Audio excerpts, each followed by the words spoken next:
Hello viewers, आप सबका खुशामदीद और भलीकार है सिंधी रंधणे में। अगर आप मेरी आगे की वीडियोस देखना चाहते हैं तो प्लीज़ मेरे चैनल को सब्सक्राइब कीजिए और शेयर कीजिए।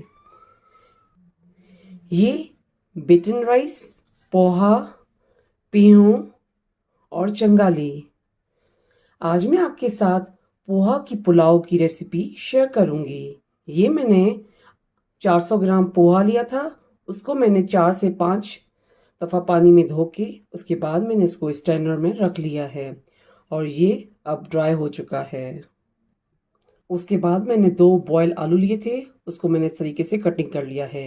ये मैंने एक गाजर लिया था लार्ज साइज़ का, उसको मैंने इस तरीके से कटिंग कर लिया है।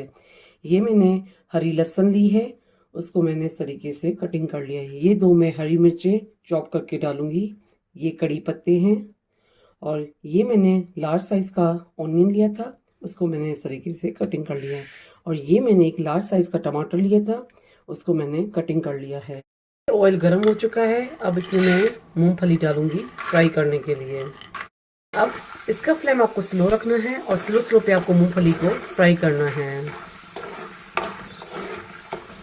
ये मूंगफली फ्राई हो चुकी है, अब मैं इसको निकाल रही हूँ। अब इसमें मैं पहले प्याज डालूंगी फ्राई करने के लिए।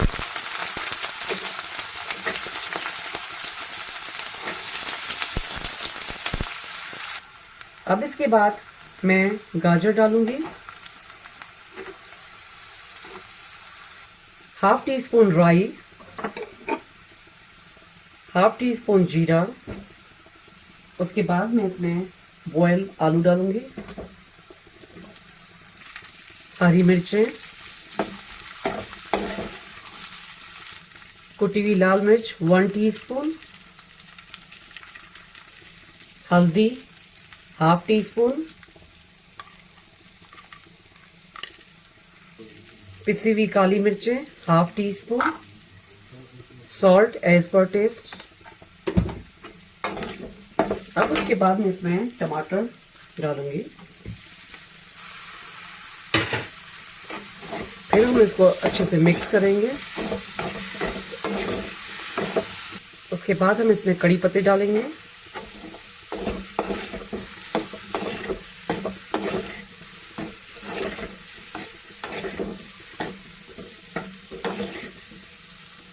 लहसुन के पत्ते,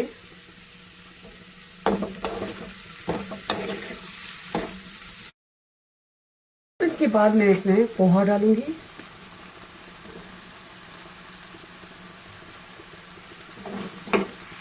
फिर उसके बाद हम इसको अच्छे से मिक्स करेंगे। उसके बाद दोबारा मैं इसमें हरी लहसुन डालूंगी। उसके बाद मैं इसमें फ्राई मूंगफली डालूंगी। इसके बाद मैं इसमें 2 टेबलस्पून इमली सॉस डालूंगी। फिर उसके बाद हम इसको अच्छे से मिक्स करेंगे।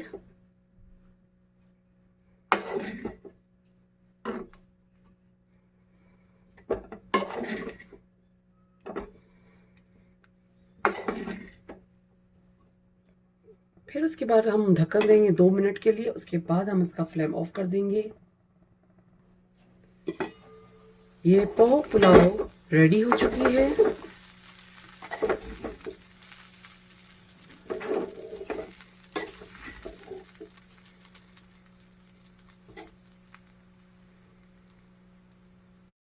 पोहा की पुलाव खाने के लिए रेडी हो चुकी है। ये पुलाव आप अपने घर पे ज़रूर ट्राई कीजिएगा। मेरे चैनल पर फीडबैक दीजिएगा। मेरे चैनल पर सब्सक्राइब का बटन, बेल आइकन का बटन ज़रूर क्लिक कीजिएगा और ये पुलाव अपनों के साथ शेयर करना नहीं भूलिएगा। Thank you.